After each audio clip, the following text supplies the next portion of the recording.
내가 도적처럼 왔을 때 너는 자신할 수 있느냐?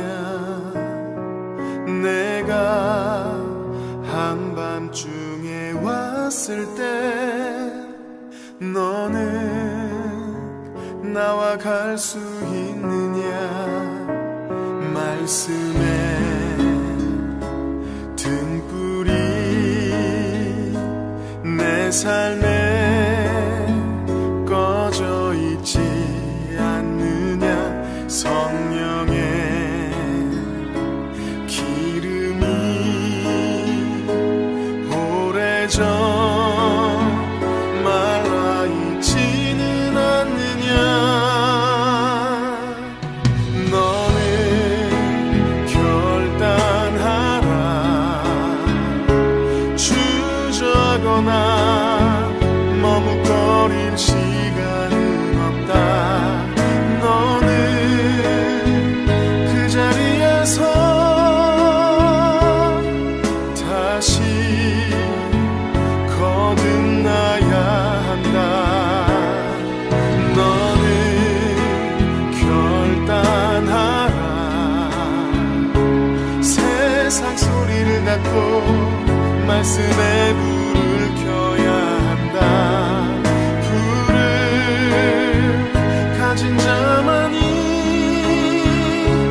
그날에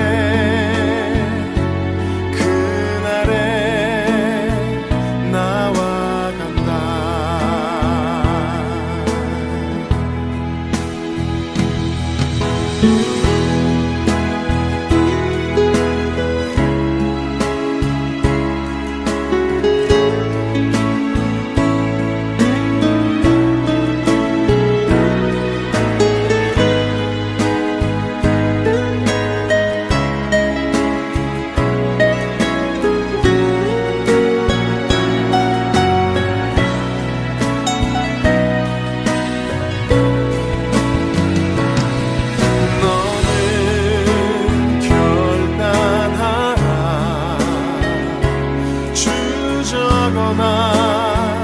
머뭇거릴 시간은 없다. 너는 그 자리에서 다시 거듭나야 한다. 너는 결단하라. 세상 소리를 닫고 말씀에 불을 켜야 한다. 불을 가진 자만이 그날에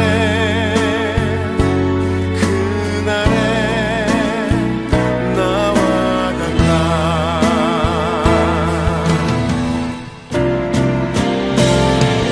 너는 결단하라.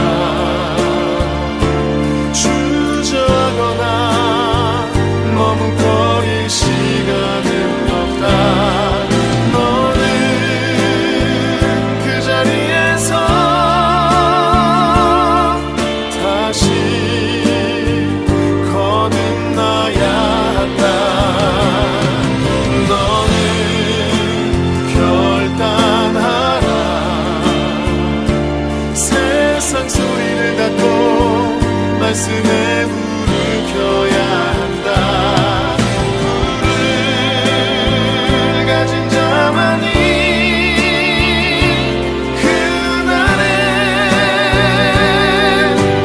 나와 간다.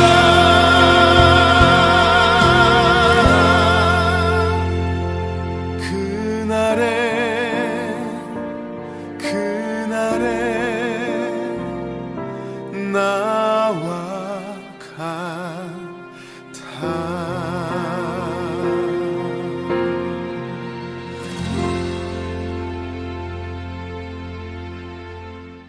오늘 레위기 19장 28절부터 37절까지 말씀 같이 봤습니다. 레위기 19장 28절부터 37절까지 말씀 같이 보았어요. 여기는 레위기 19장은 다 같이 봐야지 좀 더 이해가 더 좋고, 이 19장의 그 모든 내용들은 사실 우리의 삶에서 굉장히 중요한 그런 내용들이죠. 삶에서요. 그래서 19장 전체가 사실 다 같이 읽으면서 이해를 해야 더 좋은 그런 말씀들이에요. 여기에 19장의 그 6절 말씀 한번 봐요. 6절 말씀 보면 그 제물은 드리는 날과 이튿날에 먹고 셋째 날까지 남았거든 불살라라 이렇게 되어 있어요.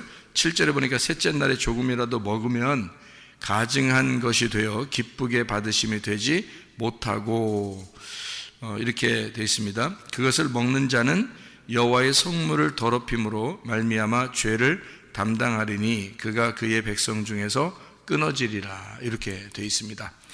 여기 그 셋째 날 이런 얘기가 나오잖아요, 그죠? 그러면 여기를 이어서 뒤에 이렇게 쭉 보면 말이에요. 23절부터 한번 봐봐요. 23절부터 너희가 그 땅에 들어가 각종 과목을 심거든 그 열매는 아직 할례받지 못한 것으로 여기되 곧 3년 동안 너희는 그것을 할례받지 못한 것으로 여겨 먹지 말 것이요 라고 되어 있고요. 넷째 해에는 그 모든 과실이 거룩하니 여호와께 드려 찬송할 것이며 이렇게 되어 있고, 25절에 다섯째 해에는 그 열매를 먹을지니 그리하면 너희에게 그 소산이 풍성하리라. 나는 너희 하나님 여호와이니라 이렇게 되어 있거든요. 여기 이제 셋째 날 또는 넷째 날, 다섯째 날, 또 셋째 해, 넷째 해, 다섯째 해 이렇게 구분해 놓는 그런 얘기들이 있는데, 그게 뭐를 의미하는 거냐면 셋째 날은 뭐 우리가 알듯이 뭐 부활 이렇게 생각을 하잖아요, 그죠? 부활. 그러니까 3일길을 가야 된다는 말이 셋째 날하고 3일길하고 부활 뭐 이런 연결이 되잖아요, 그죠? 그러면은 그 셋째 날에 왜 그걸 먹지 말라고 그럴까? 셋째 날? 왜 셋째 날에 부활인데 왜 그걸 먹지 말라고 그러죠? 좋은 건데. 부활은 죄가 건너갔다는 말이에요, 그죠? 부활이란 말은 죄가 건너갔다, 죽음이 넘어갔다는 말이에요. 그런데 그 셋째 날은 죽음이 넘어갔는데 왜 셋째 날은 너희들이 먹으면 안 되냐면 하나님만 건너갔기 때문에 그렇습니다. 하나님만 건너가신 날이에요. 그러니까 셋째라는 말은 무슨 의미를 나타낸다고요? 셋째라는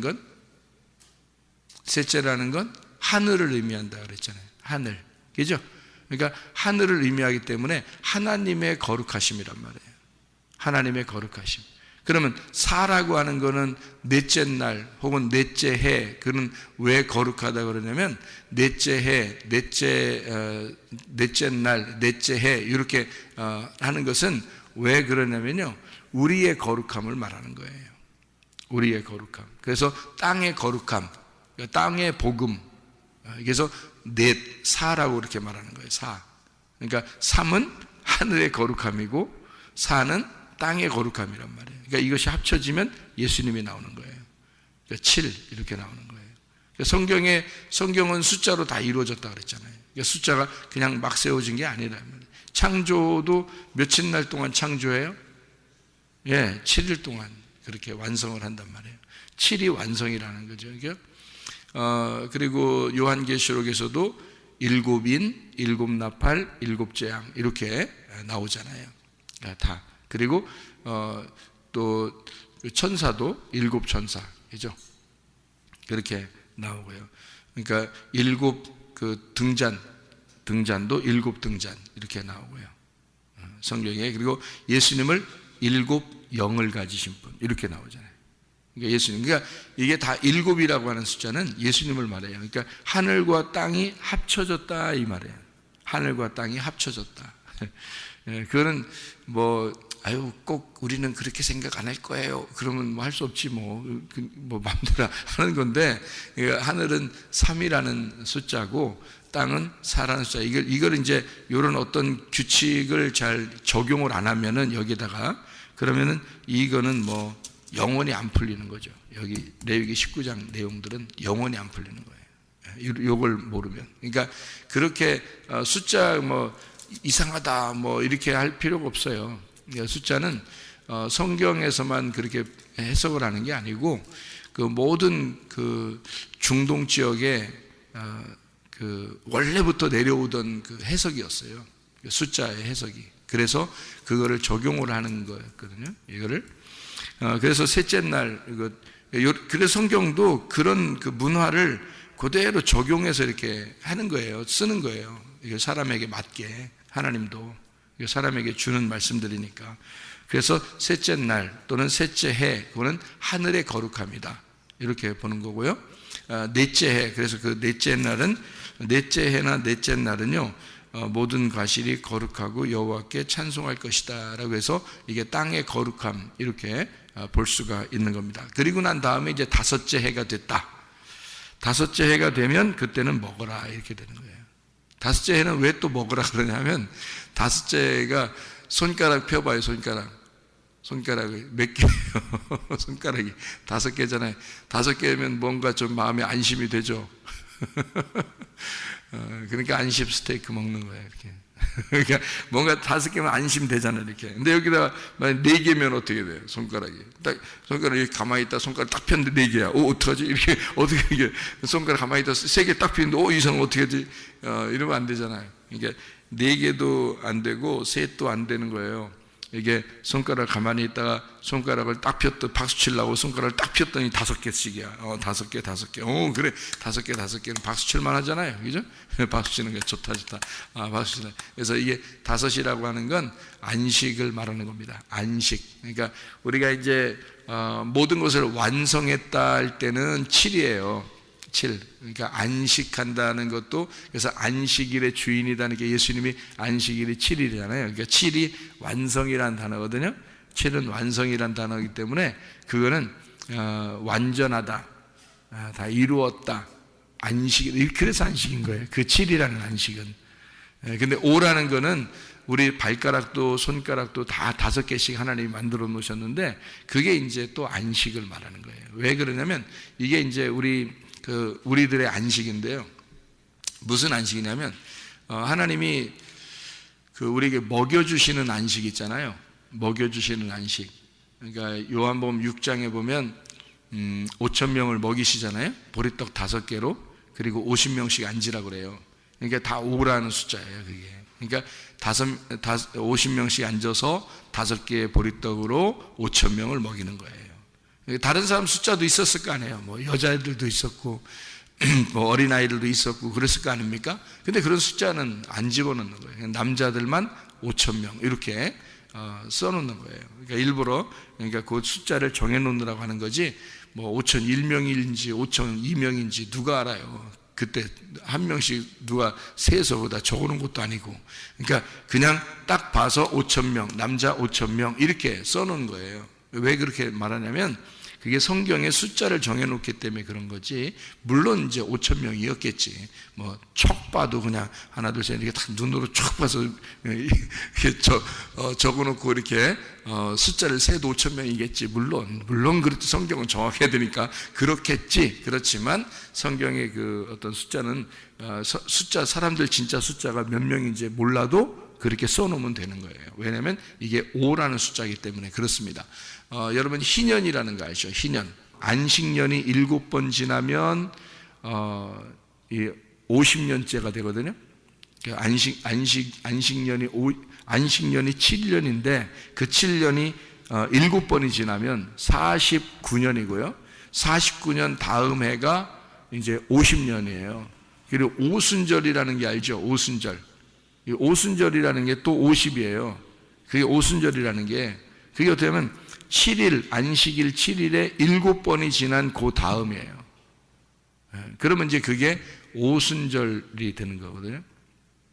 그러니까 49 다음 50, 이게 50이고요. 그 다음에 7이 완성을 해서 그 다음에 7년이 완성된 7번이 지나잖아요. 그리고 그 다음이 50년이 돼요. 그래서 이걸 희년이라 그래요. 그러니까 50년째, 이걸 희년이라 그렇게 말해요. 그러니까 오순절은 이제 50일이 지나서 오순절이라 그러고요. 절기로 따져서 이제 초실절, 그러니까 유월절, 초실절, 이제 유월절, 무교절, 초실절 이렇게 있잖아요. 그 초실절 거기서부터 오순절까지 50일이 이제 지나는 거예요. 그럼 오순절이라는 그 절기를 말하는 건데요. 그래서 오순절 그러는 거예요. 왜 하필 오순절날 성령 충만이 임한 줄 아시겠어요? 오순절날. 사람들에게 오순절날에 성령 충만이 임해야 우리들의 마음에 하나님의 안식을 주는 거예요. 그래서 오순절날은 하나님의 성령이 들어와서 우리에게 안식을 주는 날, 그걸 오순절이라 그러는 거예요. 괜히 오순절날 성령 충만이 임하는 게 아니에요. 성경에 정해져 있기 때문에 그런 겁니다. 다른 날 올 수가 없어요. 성령 충만이라는 게. 예수님이 부활 승천하시고요.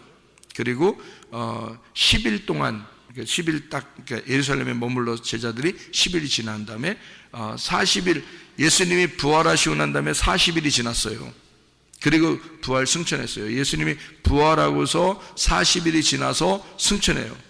그리고 10일이 지나서 오순절에 성령 충만이 임하는 겁니다. 그러니까 이거는 정해진 사인이에요, 성경에. 그러니까 그만큼 이제 5라는 숫자가 우리에게 주는 의미가 굉장히 성경에는 있는 거예요.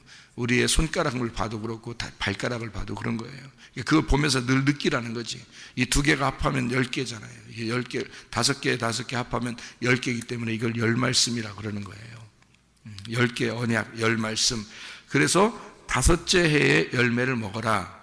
너희들이 예수님 안에서 안식하게 된다, 그 말이에요. 그래서 안식 안에서, 그러니까 편안하게 먹어야 되잖아, 사람이. 급하게 먹는 게 아니잖아요. 그래서 5째 해에 먹으라 그렇게 써놓은 거예요. 그러니까 너희가 안식하면서 먹는다, 이렇게. 주님 안에서 안식이 와야 우리가 먹을 수 있는 거예요. 그러니까 먹을 게 꼭 있는 겁니다. 성령의 열매라는 그 먹을 게 있잖아요. 그게 오순절, 그때 성령 충만이 임해야지 우리가 성령의 열매를 먹을 수 있는 거예요. 그래서 오순절날 성령 충만이 임하는 거예요. 성령의 열매를 먹어야 되니까. 그래서 그렇게 열매 먹는 그 날을 5째 해 이렇게 25절에 써놨고요. 레위기 19장 25절이요.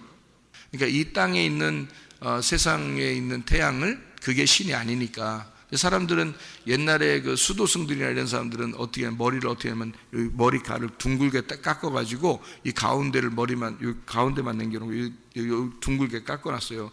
아니면 이제 이렇게 둥글게 가운데를 깎아놓고. 그래서 왜 그러냐면 이게 태양을 숭배하기 때문에 그랬어요. 이 머리를 태양으로 여겨서 그렇게 말한 건데, 그거 하지 마라 그거죠. 수염은 권위를 말하는 거거든요. 그 수염 끝을 손상시키지 마라, 그렇게 이야기했습니다. 그러니까 예수님의 그 권위를, 예수님을 인정하고 그 권위를 인정해야 된다, 이런 말이고요. 28절에 죽은 자 때문에 문신하지 말라 그렇게 되어 있습니다. 이게 왜 죽은 자 때문에 문신하지 말라 이게 되냐면요, 이게 죽은 자들의 행위이기 때문에 그렇습니다. 죽은 자, 이게 무슨 말이냐면, 사람들이 이게 문신 많이 하잖아요, 그죠? 요즘에는 뭐 유행처럼 합니다. 아이들도 그렇고 뭐 문신을 많이 하는데, 원래 이 문신하는 게 성경에서 왜 이걸 금하냐면요, 이게 무늬를 놓을 때 이렇게 어때요? 요즘은 이렇게 막 컴퓨터로 이렇게 다 이렇게 문신할 때 이런 이게 핀 같은 거로 있잖아요. 컴퓨터로 해가지고 이렇게 무늬를 이렇게 막 놓고 그러거든요. 이렇게. 그런데 이게 어떻게 해서 이게 되는 거냐면요, 이게 겉으로 이렇게 그림 그리는 거하고 틀려요. 사람 몸에 이렇게 그림 그리는 거하고 틀린다고. 그림이 아니라 이게 어떻게 해서 문신이 되고 이게 들어가냐면요, 이게 여기 속을 이렇게 파는 거거든요. 이 살을 이렇게 파는 거예요, 그죠? 살을 파서 그 색깔을 그 살 사이로 집어넣어 버리는 거예요, 그죠? 살 속으로 이걸 집어넣기 때문에 문신이 되는 거예요. 그러니까 그냥 겉으로 그림 그리면 뭐 비 오면 없어지잖아. 비 맞으면 없어지고, 아니면 샤워하고 그러면 없어지거든, 그림 그리면. 그런데 이건 살 속에다가 이거 집어넣기 때문에 안 없어지는 거예요, 사람들이, 그죠? 그래서 문신한 아이가 우리 교회 왔었는데, 그 아이가 문신을 갖다가 너무 창피하다고 문신을 지우고 싶다 그러는데 지우는 게 더 힘들대요. 지우는 게. 이거 뭐 막 더 아프고 더 힘들고 이거를 조금 지워봤는데 너무너무 힘들다 그러더라고요. 이거를 자기가 창피해서 지우려고 하는데 안 된다고. 그래서 막 이건 거의 수술 수준이래요. 수술. 지울 때는요. 그렇게 힘들다 그러더라고요. 왜 문신을, 이게 살을 파고 들어가서 이걸 하기 때문에 그렇게 하는 건데요. 이게 성경적인 영적 의미로서는 무슨 의미냐면, 너희가 신앙생활 할 때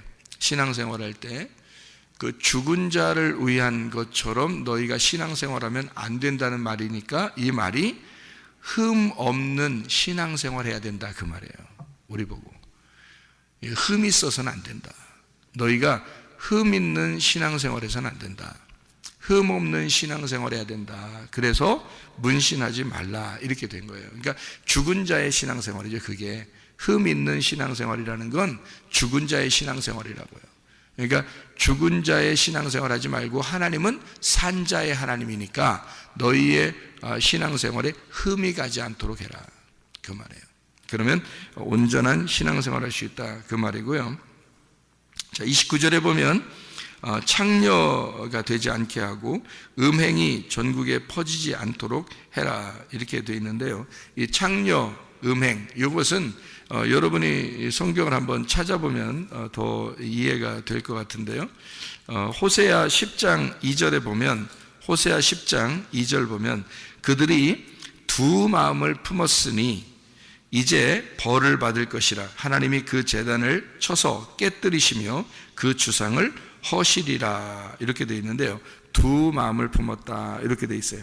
야고보서 1장 8절 말씀 뭐라고 되어 있냐면요, 두 마음을 품어 모든 일에 정함이 없는 자로다. 이게 뭔가 마음이 정하지 않고 마음이 정함이 없이 이렇게 돌아다니는 그런 거죠. 마음이 이렇게 분주하고 돌아다니는, 그러니까 정한 남편이 아니라 다른 남자들에게 이렇게 되는 거죠. 그러니까 자기의 그 주인 되신 남편 하나님만 바라는 게 아니라 마음이 떠돌이가 되었다 그 말이에요. 그렇죠? 이거를 뭐라 그러면 창녀라 그럽니다. 그러니까 음행이라 그러는 거예요. 그러니까 우리 그 성도들의 음행이죠. 그러니까 하나님의 음행이 아닙니다. 성도들의 음행이에요.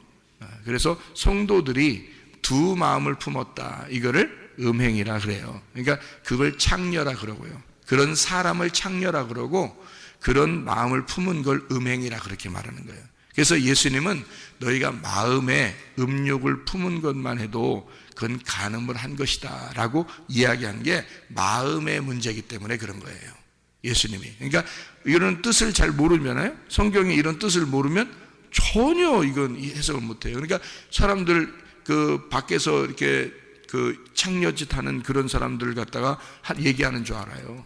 이거 그냥 보면은. 그러니까 성경은 전혀 내용을 모르고 보면은 순 껍질만 알고 있는 거죠. 껍질만. 이게 껍질만 이렇게 보면은 뭔가 이건 아닌 것 같은데, 이건 아닌 것 같은데, 뭔가 있을 건데라고 계속 그런 막 갈급함이 생겨나잖아요. 그런 사람은 이제 좋은 거예요. 그런 것. 왜냐하면 그런 갈급함이 있다는 것은 아버지께 돌아올 수 있다는 얘기거든요. 아버지께 돌아와서 아버지의 양식을 먹을 수 있다는 얘기예요. 그 탕자가 돼지 껍데기 먹은 게 그래서 그런 거예요. 돼지 주업 열매라는 게 껍질이거든요. 그러니까 돼지가 먹는 껍질이에요. 잘 생각해봐요, 여러분. 그 나라에 그 흉년이 들었다 그랬습니다. 그죠? 흉년이 들어서 돼지를 치면서 돼지 주업 열매를 먹었더니 먹다가 보니까 아버지 생각이 나서 아버지 집에 양식이 있어가지고 내가 가야 되겠다 그런 생각했잖아요. 그죠? 여러분 잘 생각해 보라고. 아니 흉년이 들었는데 어떻게 돼지는 먹고 있나? 생각해 보세요. 사람도 못 먹는데 지금 돼지가 먹고 있다? 그게 무슨 흉년이에요?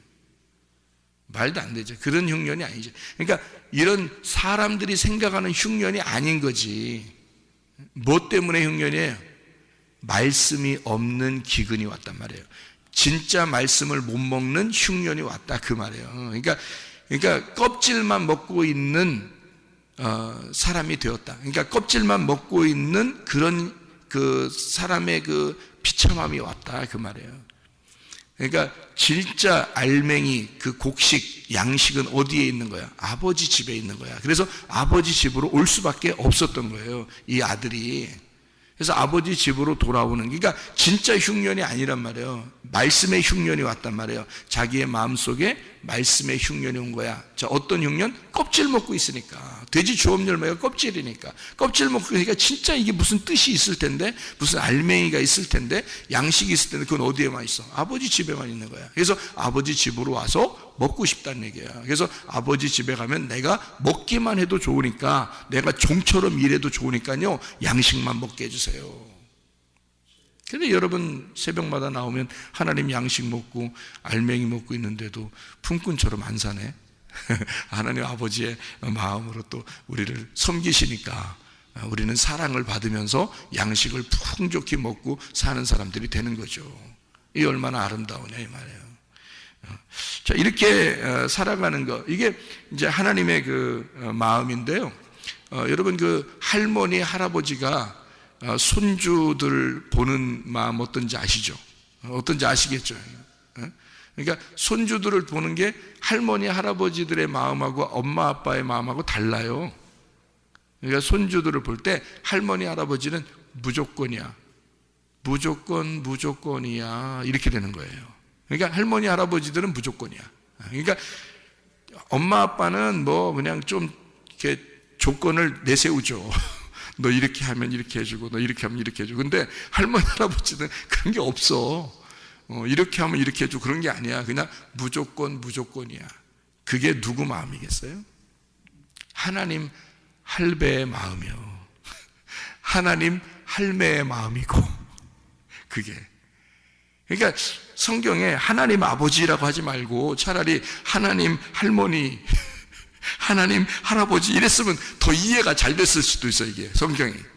근데 이게 성경 하나님 아버지, 그러니까 이게 좀 성경 그렇게 쓸 수밖에 없으니까 그렇게 썼겠지만, 그 아버지의 아버지, 그 어머니의 어머니가 또 할머니고, 아버지의 아버지가 할아버지니까 그냥 그렇게 안 써서 그런 거지만, 그냥 위에가 아버지고, 그러니까 그냥 조상 이렇게 볼 수도 있는 거니까, 그 조상이, 자, 할아버지 할머니가 자녀들을 사랑한다? 이거는 절대적이죠. 절대적인 사랑입니다. 예. 그러니까 자기 자녀 손주들에게, 자기 자녀들한테도 누가 잘해주면은 막 기분 좋잖아요, 그죠? 행복하다고요. 그리고 막 그 사람들에게 어떻게 보답을 할까 이런 생각하죠. 할머니 할아버지들이 생각할 때는 더 크단 말이에요, 그게, 그죠? 더 크겠죠. 그게 누구의 마음이겠냐고? 하나님 아버지의 마음입니다. 다시 말하면 하나님 아버지의 사랑은 우리에게 절대적이라는 거죠. 조건이 없는 사랑을 말한다는 거죠. 진짜 무조건이야. 그런 사랑을 하신다는 거죠. 그런 하나님의 사랑이 여러분을 오늘도 이끌어내시는 거예요. 여러분을 그렇게 인도하시고 함께 하시는 사랑이라는 것입니다. 그런 하나님의 사랑 안에서 흠없는 신앙생활, 진짜 음란하지 않는 신앙생활, 온전한 신앙생활, 주님만 바라보는, 주님 사랑하는 그런 신앙생활, 우리가 그런 믿음으로 오늘도 주님과 동행하시기를 바랍니다. 기도하겠습니다.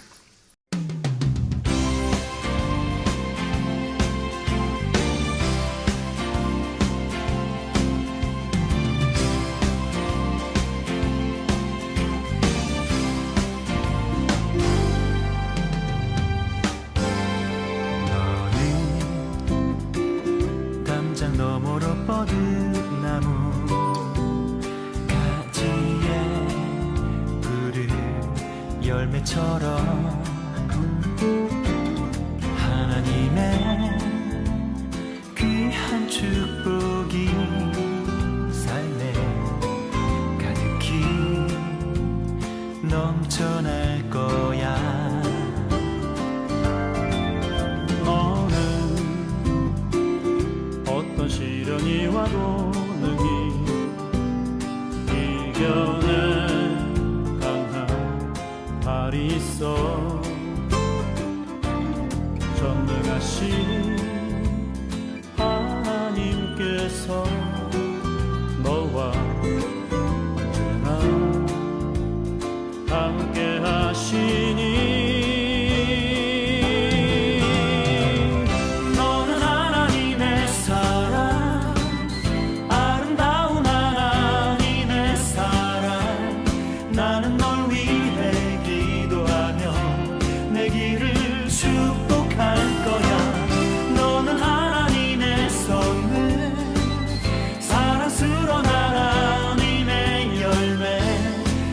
주의 품에 꽃피운 나무가 되어줘.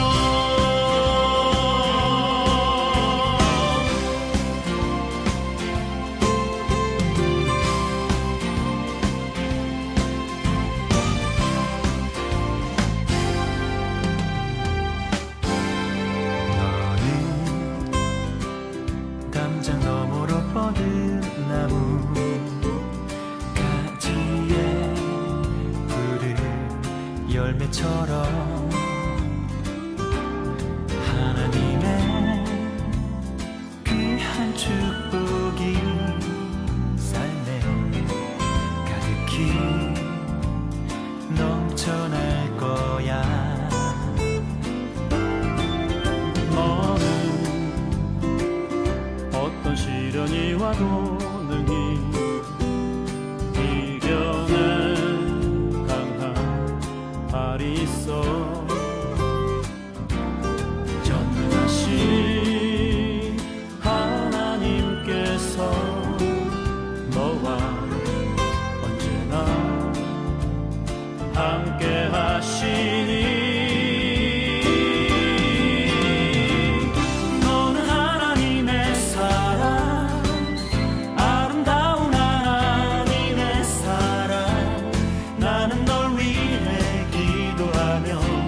내 길을 축복할 거야.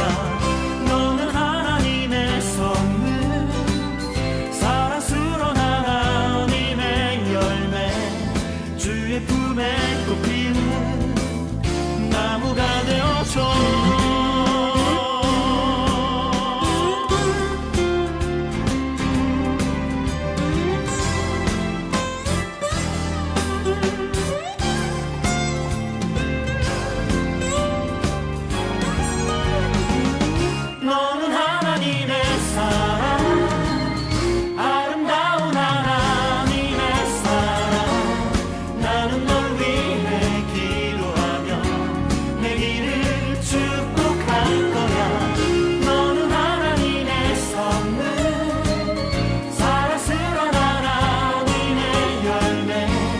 주의 품에 꽃피운